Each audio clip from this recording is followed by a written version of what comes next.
السلام علیکم. سعدیہ بخاری، director محسنینی resource centre. Viewers, آج ہم بات کریں گے آرٹیکل 16 کے حوالے سے، جو کہ آرٹیکل ہے پیسفل اسمبلی، جو کہ ہر پاکستانی شہری کا ایک سول اور پولیٹیکل رائٹ ہے. وہ اس کا کیا لیجسلیٹو کانسٹیٹیوشنل فریم ورک ہے. تو سب سے پہلے تو ہم دیکھتے ہیں کہ اس آرٹیکل میں کیا کہا گیا. What has been stated in that article: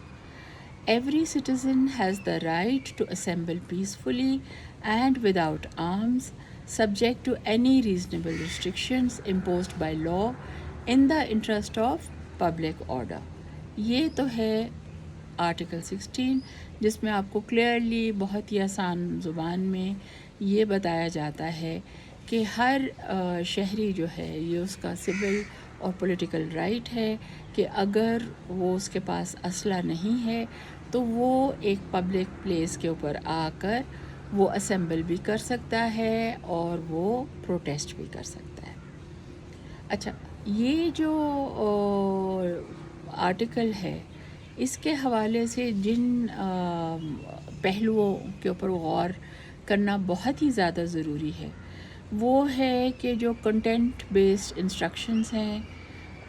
وہ کس قسم کی ہیں جو کہ لگائی جاتی ہیں جس وقت ایک پروٹیسٹ کی کال ہوتی ہے.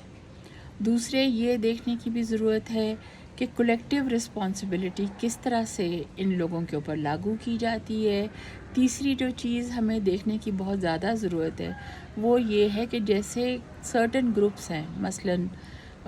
ریلیجس مائنورٹیز سے جو لوگ بلانگ کرتے ہیں وہ، اور اسٹوڈنٹس، کہ ان کے یہ گروپس جس وقت پبلک میں ایک پیسفل اسمبلی کرتے ہیں تو اگر ان کو کسی ڈسکرمنیشن کا شکار کیا جاتا ہے تو وہ کیسے کیا جاتا ہے، اور جو یوز آف فورس ہے لا انفورسنگ ایجنسیز کی وہ کس طرح سے اپلائی کی جاتی ہے جو لوگ پیسفل اسمبلی کرتے ہیں، اور جو آربٹریری پاورز ہیں ان کو کس طرح سے یوز یا ان کو مس یوز جو ہے وہ کیا جاتا ہے. اور جب ان کو کیا جاتا ہے تو پھر اس کے بعد کچھ جو پارٹیسپینٹس ہیں ان کو کس طرح سے ان کی جو اسمبلی ہے اس کو کرمنلائز کر دیا جاتا ہے، ان کو ٹیررسٹ یا ان کو سیڈیشیس ان کے اوپر جو ہے چارج لگا کے تو ان کی جو پارٹیسپیشن ہے اس کو کرمنلائز کر دیا جاتا ہے. تو یہاں پہ ہمیں یہ بھی دیکھنا ہوگا کہ جو آن لائن کنٹینٹ ہے جو کہ ریلیٹڈ ہوتا ہے اسمبلیز کے ساتھ اور آن لائن ایکٹیویزم کے ساتھ، اس کے حوالے سے کس قسم کے اقدامات جو ہیں وہ حکومت اٹھاتی ہے. انٹرنیشنل جو کمٹمنٹس پاکستان نے کی ہوئی ہیں اس میں نمبر 1 انٹرنیشنل کمٹمنٹ جو پاکستان نے کی ہے وہ universal declaration of human rights ہے. نمبر 2 جو ہے وہ international covenant on civil and political rights ہے. نمبر 3 جو ہے international covenant on economic, social and cultural rights ہے. اور اس کے علاوہ international standards and guiding principles کا بھی پاکستان سگنیٹری ہے. Human rights commission of Pakistan کی ایک رپورٹ جس کو میں نے اسٹڈی کیا اس میں 2010 سے لے کے 2020 تک دیکھا گیا ہے کہ کس قسم کے ڈسپروپورشنیٹ کربز ہیں جو کہ رائٹ ٹو فریلی اسمبل جو ہیں ان کے اوپر پلیس کیے گئے. آن 392 آؤٹ آف 858 اسمبلیز جو کہ human rights commission of Pakistan نے سروے کی ان کے حوالے سے یہ رپورٹ پبلشڈ ہے. اور اس میں جو اعداد و شمار ہمارے سامنے آتے ہیں اس کے مطابق 112 لوگ جو ہیں وہ قتل ہوئے 2010 سے لے کے 2020 کی دہائی میں، اور 2127 لوگ جو ہیں زخمی ہوئے، اور وہ زخمی ہوئے فورسز کی انڈسکرمنیٹ جو یوز آف فورس ہے اس کی وجہ سے. جو سب سے کامن میتھڈ تھا یوز آف فورس کا وہ بیٹن چارج تھا, اور اس کے علاوہ it was followed by tear gas shelling. اور یہ ڈیسیژن کہ کیا بیٹن چارج ہونا چاہیے یا نہیں, اور واٹر کینن استعمال ہونا چاہیے کہ نہیں, ٹیئر گیس شیلنگ ہونی چاہیے کہ نہیں, جو اسٹینڈرڈ آپریٹنگ پروسیجرز ہیں ان کو پولیس نے یا رینجرز نے فالو کیا یا نہیں کیا, اور اگر ایکسیس میں وہ گئے تو اسٹیٹ اتھارٹیز نے انکوائری انیشیٹ نہیں کی ان آفیسرز کے خلاف, نہ ہی ان کے خلاف کوئی ڈسپلنری پروسیڈنگز ہوئیں جو کہ ایکسیسو یوز آف فورس کا جن کو مورد الزام ٹھہرایا گیا کہ انہوں نے ایکسیسو یوز آف فورس کیا. موسٹ کیسز میں جو میس اریسٹس ہیں وہ 150 سے لے کے 300 تک کیے گئے, اور جس میں سے 9360 کیسز تو ایسے ہیں جن کو پریونٹیو ڈیٹینشن کے تحت ان کو روک لیا گیا. اور یہ جو پریونٹیو ڈیٹینشن کا ایک یہ جو ٹرینڈ ہے یہ بہت زیادہ پریولنٹ رہا 2010 سے لے کے 2020 تک, اور خاص طور پہ 2014 میں 2520 ایکٹیوسٹ اور ورکر جو کہ پی ٹی آئی اور پی اے ٹی سے جن کا تعلق تھا ان کو اریسٹ کر لیا گیا before the long march they had planned. یعنی کہ ابھی وہ اس پیسفل اسمبلی میں شامل بھی نہیں ہوئے تھے, اور وہ پبلک لا اینڈ آرڈر کو انہوں نے ڈسرپٹ بھی نہیں کیا تھا, مگر ان کو اریسٹ کر لیا گیا. یہ جو ایک اور عدد و شمار اس رپورٹ میں ہمارے سامنے آئے ہیں وہ ہیں 18,281 لوگوں کے, جن کو 2010 سے لے کے 2020 تک جو ہے وہ ان کو چارج کیا گیا. اور ان کی جو چارجز ہیں جن کے تحت ان کو اریسٹ کیا گیا وہ پاکستان پینل کوڈ کا جو سیکشن 147 ہے, اور جس میں آپ رائٹنگ کی وجہ سے کسی کو اریسٹ کرتے ہیں, اور سیکشن 148 ہے. تو 148 کا جو سیکشن ہے وہ آپ کو اس وقت گرفتار کیا جاتا ہے جس وقت آپ کے پاس رائٹنگ کے دوران ایک ڈیڈلی ویپن بھی پولیس کو ملے. تو یہ تو تھے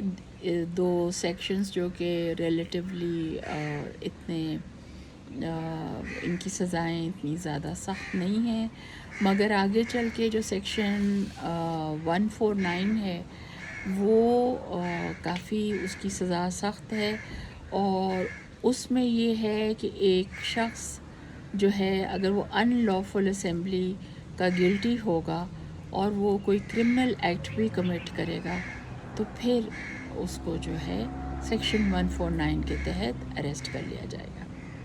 اس سے زیادہ مزید سیریس جو چارج ہے وہ سیکشن 123A کا ہے, جس میں اگر پاکستان کا جو کریشن آف پاکستان ہے اگر اس کو کسی طریقے سے انسلٹ کیا جائے, اور پھر سیکشن ہے 124A جو کہ سیڈیشن کا چارج ہے. ایف آئی آر لانچ جو ہوئیں 2010 سے لے کے 2020 تک وہ 4000 ٹیننٹس ہیں اوکاڑا کے, جو کہ اوکاڑا کے ملٹری فارم میں ایک 2016 میں ایک پروٹیسٹ کر رہے تھے, تو ان کو ان کے اوپر یہ کیا گیا. اور مزید جو کربس ہیں جو کہ ریاست لگاتی ہے وہ سیکشن 144 آف کرمنل پروسیجر ہے CRPC, اور ڈسکرمنیشن اگینسٹ پرٹیکولر گروپس ہے, پھر کنٹینٹ بیسڈ ریسٹرکشنز ہیں, ریسٹرکٹیڈ میڈیا کوریج ہے, ریسٹرکٹیڈ فریڈم آف موومنٹ ہے, structures on freedom of association ہے, انٹرپٹیڈ اور restricted cellular and internet connectivity ہے. تو یہ ہے سچویشن، اور اس سچویشن کو جب ہم دیکھتے ہیں، خاص طور پہ یہ جو رپورٹ ہے جو کہ human right commission of Pakistan نے پبلش کی ہے، اس کے تناظر میں جب ہم دیکھتے ہیں تو ہمیں یہ سمجھ آتی ہے کہ یہ جو پوری دہائی ہے اس میں پیسفل اسمبلی جو ہے وہ کافی مشکل تھی، اور جو انڈسکرمنیٹ یوز آف فورس ہے اس کے تحت پولیس کو یا پولیس کو یا رینجرز کو بالکل بھی مورد الزام نہیں ٹھہرایا گیا، اور ان کی کوئی انویسٹیگیشنز بھی نہیں کی گئیں، جو کہ ایک بہت ہی سیریس ایشو ہے، کیونکہ لا کوئی بھی بریک کرے، چاہے وہ پولیس ہو یا رینجرز ہوں، تو اس کو چیک کرنا ریاست کی ذمہ داری ہے، کیونکہ جس وقت آپ ریاستی اداروں کو چیک نہیں کرتے، یا آپ وہ اگر اوور دا ٹاپ کچھ کر جاتے ہیں تو اس کی ذمہ داری ریاست ہی پہ آتی ہے. تو یہ میں آپ کے سامنے رکھنا چاہتی تھی اس رپورٹ کے جو پبلشڈ فیکٹس اینڈ فگرز ہیں، اس امید کے ساتھ کہ ہم سب مل کر کوشش کریں گے اویئرنیس ریزنگ کی، اور ہم اپنے سول اینڈ پولیٹیکل رائٹس جو کہ ہمیں کانسٹیٹیوشن میں جو انشرائنڈ ہیں ان کو اچیو کرنے کے لیے ہم یہ جو اویئرنیس ہے وہ ایک دوسرے تک پہنچائیں گے، تاکہ آئندہ آگے جا کے ہمارے لیے اور باقی سٹیزنز کے لیے پیسفلی پروٹیسٹ کرنا قدرے آسان ہو جائے، اور یہ جو کیونکہ ہمارا سول اینڈ پولیٹیکل رائٹ ہے، اس کو ہم as a target, as a human right اس کو ہم اچیو کر سکیں. آپ کا بہت شکریہ، آپ نے مجھے بات کرنے کا موقع دیا. اگر آپ نے ابھی تک میرے چینل کو سبسکرائب نہیں کیا تو برائے کرم سبسکرائب ضرور کیجئے، اور ساتھ میں بیل آئیکن کو بھی پریس کر دیجئے، تاکہ جو میں نئی ویڈیوز بناؤں آپ کے اویئرنیس کے لیے ان کی نوٹیفیکیشن آپ کو ہو جائے. اللہ حافظ. پاکستان زندہ باد.